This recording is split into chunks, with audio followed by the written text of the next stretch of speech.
everybody. This is George. How the heck are you guys? And let's go ahead and let's get the show on the road. So last week, everybody said, George, that was a lot of information. A little bit less. All right, totally cool. We were just making up for a little bit of lost time, but more importantly, it's really great information. Like today, we have the big question. We have limited inventory, which really sucks. And then we have our mortgage rates that actually went up. That really sucks too. So how come home prices aren't falling? Why aren't the home values, purchase prices going downward? Well, that's what we're going to talk about today, because there's a lot of things that are going to happen over the next, say, couple of months, and people are going to need to kind of change their mindset of how they do things, as an example.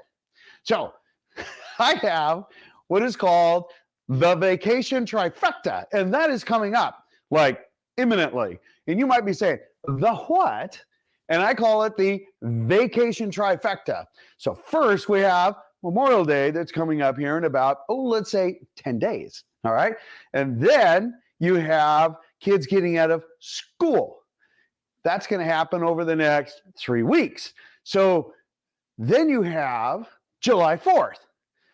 Those three events are what we call the vacation trifecta. The vacation because the buyers go on vacation because our mindsets change, which is totally normal. It is seasonally normal, and we will see it this year. Absolutely, without a doubt, it's going to happen. People are seeing the beautiful weather. Buying a home just doesn't become top priority. And it happens every single year. In fact, they start reporting, it's the real estate ghost town because everybody's going out and doing other things. All right. So July 4th, after that weekend, is a great time to go on market if you're a seller, because that's when buyers come back in and they're like, hey, you know what? We need to secure that home for the next school year or for what we're going to do. And so we will see a surge of buying until about the middle of August. What happens at the end of August? Well, first part of September. Well, guess what? We have another 3-day holiday. I think it was Labor Day. Then guess what happens? You bet. Kids get back in school, buyers last minute vacations. Again, we have that pullback. And that takes us through most of September. So towards the end of September, October, our market picks back up again until about, I would say, the first, second week in December. So roll the calendar back from December, and let's look at the vacation trifecta, and knowing that your buyer attention is going to be limited. Pricing is absolutely paramount. Listen, I was just with Chris, one of our team members. We were going through all of the different areas that he is looking at, and working within to refine numbers for his channel, right? Because he is absolutely wanting to provide great information like this. And he's like, oh my gosh, you're absolutely right. If your home sells in the first 7 days, you're looking at 100 to 107% of list price as far as a sales price, money in your pocket. However, you miss that point. Whether it's sentimental equity, you overpriced the home and you got to 20 days. Well, now you're only going to be looking at 98, 96% of list price. So you've already lost dollars. You already lost momentum. Okay. You're having to give up now concessions, and buyers are going to get a little bit sweeter of a contract. Okay. But then if you miss that mark, you go out to 40 days.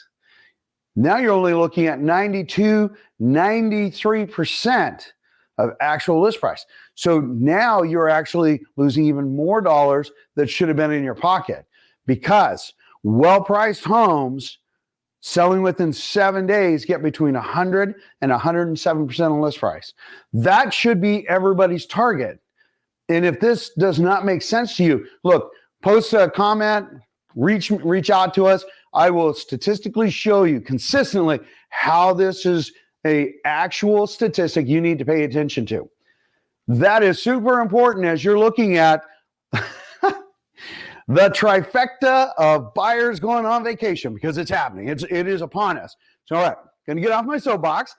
Let's move on. Now, one of the key things that we want to do, we want to go through the metrics of what we're seeing in today's market, because as we hit the relationship between inventory and mortgage rates and how they relate and what it is doing in this market, this will all make sense as we roll through. So let's go ahead and bring this up. Excuse me. Here we go. New listings, 1,392. The first time since the middle of October that we have actually seen inventory rates higher than pending sales. Is it a surprise? No. Why? We just told you. Buyers are looking at this great weather and saying, hey, let's go elsewhere. And sellers are saying, hey, it's a great time to come on the market. And that's what they're doing. So make sure your price is spot on. How do we know that people are still overpricing? Look at your list price reductions at 384. That took a pretty healthy jump. Back on market, again, that's a pretty healthy jump there at 108. But when we take a look at pending are still doing what they need to do, which is super awesome, right? Now, look at the solds, 927. That is exactly where it should be. And as we roll through the summer, that should creep over the 1,000, about 1,200 homes on our running 7-day average. Okay, so you might say, George, that's all fine and good. We hear you. Pricing is super important. Don't bring in sentimental equity because it has a zero value. Make sure that we're solid on our numbers and we're pulling that emotion out if we want, and only if you want the most amount of dollars in your pocket. Do not overprice your home. And we get that. We want money in our pocket. We're going to listen to you. That's great. All right. So when we move on to our next one, we take a look at this. Let me blow this up for you guys. All right. Super, super important. So as you can see, we are only a few hundred homes off of where we should normally be, historically, at least year over year. We technically, as you can see here, there's 8,399, okay? 8,400 homes. And you can see that last year at this time, we had basically 8,000 homes. All right. That is going to change when we start taking a look at what is happening as we forecast. So as you can see the highlighted section, right? We have May of 2022, which funny enough is the same number today, 7,970. But look at June. We immediately took a jump up to 11,007. Boom. July, 13,000. August, boom, 13,000. September, again, they keep that 13,000. And then all of a sudden, October, we dropped down to 12,000. Super interesting because remember I said since the middle of October, we started dropping inventory. Now, part of that is seasonal, but that is before the seasonality because remember, we start reducing listings typically about late September or late November, Thanksgiving, into the early part of December. Now, here's what's super important to understand about that is we should be technically right now between 18,000 and 22,000 homes. We have 8,000 homes. So we're about 10,000, 12,000 homes short of where we should be. So we have a scarcity. Now, this is not new. We've been suffering this for about 10 years, which is shocking. And that's why every once in a while I say, is this the new norm? Well, it'll be interesting to see. But remember, it's economics 101, supply and demand. We have a massive pent-up demand still. How do we know this? Because anytime a well-priced home comes on market today, even with interest rates in the mid-6s to low 6s, you are seeing multiple offers. Now, they're not the crazy escalations that we saw in 2020 and 2021. Why? Well, because of interest rates, and that holds people back. I'm going to get into that just a little bit more. So when we pop over and we take a look at the next slide, which is our new construction, you can see year over year, we are doing actually quite well. And in fact, when we take a look at this, the center column there, and you can see the month in 2022 and the month that we have today in 2023, the solds are only off by 6 homes. However, we have twice as many pending sales as we did. Super interesting. Why? Because even though interest rates are a lot higher, builders are out there and they're offering incentives. Prices are still very competitive, but we have such a low inventory of existing homes or resales that new construction just makes a lot of sense. And so that's why where new construction is historically about 10% of the inventory, we're actually at about 30%, 29%, 30% today of the overall inventory. Now, when we talk about inventory, I'm only talking about single family. I'm not including condos, vacant land, manufactured homes, multifamily. I exclude all of that because let's look at the real numbers of what we need, okay? And understand, we're talking about today, real-time numbers, not what people are talking about now, which is April, considering we're 2/3 of the way through May. And I think that is more relevant. All right, moving on. When we take a look at the next slide, when we talk about banks and REOs, look, we are absolutely, without a doubt, super low on the inventory. We're still one of the top 5 markets in the what they call the sweet spot across the United States. Our inventory on REOs or bank-owned homes, super low. For those folks that are thinking that they're going to jump up and get a great value on a bank-owned home, doesn't exist. Why? Banks are super smart. They know that we have low inventory. They know that we have a high demand. They'll do paint, carpet, and vinyl, put a little lipstick on the pig, put it out on the market, and it will sell. Now, the numbers that you're seeing there, well, that's half of Washington State. 58 homes, half of Washington State. That's peanuts, right? Small number. However, what we are seeing is also a decline in defaults. We are seeing a decline in the forbearance program. So they are doing their workout. So do not expect, there were some folks saying, hey, George, we're expecting some shadow inventory coming in with REOs. No, you're not. And in fact, our area has one of the lowest default rates.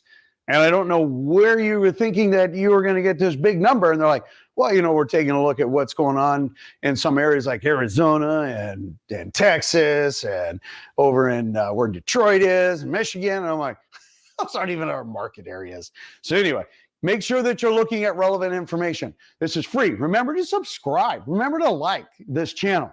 Share it with people that you like. And you know what? Feel free to ask questions. We normally get back to you in about 30 minutes. Well, except for on Sundays. Sundays, it takes a little bit longer. And sometimes on a Monday, right? All right. So let's take over to our next slide here. Let's talk a little bit about what's going on with rates. So the fixed rates actually went up a little bit. A lot of volatility going on. A lot of bickering and whatnot going on in Washington, not our Washington, but the Washington where the head shed is. And that is having an impact on it because remember, feds do not control mortgage rates. They control your HELOCs, your home equity line of credit, your car loans, your credit cards, and what banks lend to each other on a daily basis. That's what the Fed controls, all right? With everybody else, that is a mortgage-backed security. Watch your 10-year treasuries, watch your Ginnie Maes, things like that. Those stocks are what dictate what mortgage rates are. In fact, you can see here, mortgage rates bopped up a little bit, and this is conforming. This is not investor. Investor rates, I think, are around 6.25, 6.3, whereas this one is almost, 6.9, 6.85.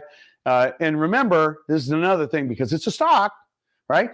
Just like the stock market goes up and down every day, just like you see it there, so do rates. If you get quoted a rate in the morning, do not think that's the same rate you're going to get in the afternoon. And if you're quoting 2 different companies, make sure that you're quoting that company at the same time, okay? And make sure that the points and the loan fees. Watch the 5 questions to ask when getting quoted mortgage rate on the channel. Be super helpful. Again, there's no marketing, but it will help you understand what you're looking at, because a lot of people unfortunately get caught up into, yes, marketing. All right, moving on. Okay, let's take a look at this. Here we go. This is super important. Short home supply keeps prices high even as rates dampen demand. Okay, basically, Michael did a great report, I think, and he talks about months remaining inventory, something that we talk about quite a bit. And basically, he takes a look at that relationship of mortgage or of inventory as compared to mortgage rates and how the two interrelate. And so when we take a look at this, it says, listen, we note a general decline in the average MRI, that's the inventory, over the past decades. We just talked about that being 10 years, primarily because supply has not kept up with increasing demand. We can also attribute the decline in inventory to potential sellers sitting on the market or significantly below market mortgage rates. Now, what that means, let me just translate this. What this means is people who got their mortgage rates in the 2020 through 2021 part of 2022 actually have mortgage rates below 4%. And in fact, I think they said that 2/3 of the mortgages currently held are below 4%. That's a pretty significant number. Why? Well, as the report says, hey, look, these guys don't want to trade a 3.5%, 4% mortgage for 6%. That financially doesn't make a lot of sense. However, what they're doing, both some buyers and some sellers are sitting on the sidelines. Now, for a buyer, I think that's not a great idea, because remember, when we see interest rates come down, which you will see that happen, again, it'll be bobbling. Yes, it went up. Yes, it will go back down. Fourth quarter, Q4, we're expecting it to come down. 2024, expecting that to come down, because we're expecting the Feds to pivot, meaning that they're going to take, and instead of increment increasing, they're going to see inflation stabilize. They will actually start to drop, which triggers a recession. Always does, almost always does, I should say, which then drops mortgage rates down. Home values actually go up because buyer demand comes back into it. So if you want to not have as many escalations and multiple offer situations, hey, look at it now. Now, one of the things that they also talk about is the concern of either default at the higher rates or, which is really interesting, the high interest mortgages refinancing down to lower interest. And you might say, George, well, what difference does that make?